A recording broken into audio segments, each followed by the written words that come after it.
Manjalloor Vettukad SNDP ശാഖ 33ാം വാർഷിക പൊതുയോഗം നടത്തി. Kuzhalmannam union president R Madhavan ഉദ്ഘാടനം ചെയ്തു. പ്രത്യേകിച്ച് തീർത്ഥാടന കാലങ്ങളിലൊക്കെ നമ്മൾ ശിവഗിരിയിൽ പോകുന്ന സമയത്ത് കാല് നിലത്ത് വയ്ക്കാൻ പോലും നമുക്ക് സൗകര്യം കിട്ടാറില്ല. അത്രമാത്രം തിരക്കാണ് അവസാനത്തെ ദിവസങ്ങളൊക്കെ എത്തുന്ന സമയത്ത്. അപ്പോൾ എത്രമാത്രം ഗുരുവിനെ ഈ സമൂഹം നെഞ്ചിലേറ്റിയിട്ടുണ്ട് എന്നറിയണമെങ്കിൽ തീർച്ചയായിട്ടും നമ്മളൊക്കെ ശിവഗിരി യാത്ര നടത്തണം. അത് തീർത്ഥാടന കാലത്ത് തന്നെ നടത്തണം എന്നുള്ളതാണ് യൂണിയൻ സെക്രട്ടറി എന്നുള്ള നിലയ്ക്ക് ഞങ്ങളൊക്കെ പറയാറുള്ളത്.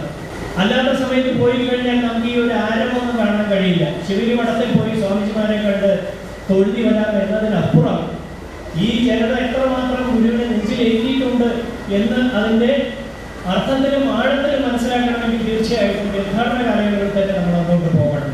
4 മണിക്ക് തുടങ്ങുന്ന ഹോമത്തിലേക്കൊന്ന് പങ്കെടുത്ത് ശാരദാ ദേവിയെ കൊണ്ട് തൊഴുത് വന്നു കഴിഞ്ഞാൽ മനസ്സ് നിറയും. അതാണ് അതിൻ്റെ പ്രത്യേകത.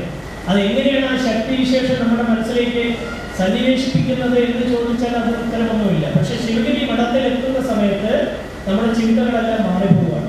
അത്രമാത്രമാണ് ശ്രീനാരായണ ഗുരുദേവൻ ഈ സമൂഹത്തോട് ചെയ്തു വെച്ചിരിക്കുന്നത്.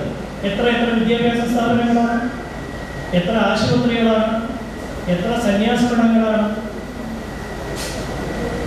ഗുരു എന്ന് പറയുന്ന ഒരു സ്വാമിജിയാണ് ഇതിനൊക്കെ നേതൃത്വം നൽകിയിരിക്കുന്നത്. ബാബുരാജ് അധ്യക്ഷത വഹിച്ചു. Kuzhalmannam union secretary K Muraleedharan മുഖ്യപ്രഭാഷണം നടത്തി. സ്വാമി അസംഗാനന്ദഗിരി അനുഗ്രഹ പ്രഭാഷണം നടത്തി. എം സഹദേവൻ, രാമകൃഷ്ണൻ, ചെന്താമരാക്ഷൻ, കുഞ്ഞികൃഷ്ണൻ എന്നിവർ പ്രസംഗിച്ചു. UTV news, Palakkad.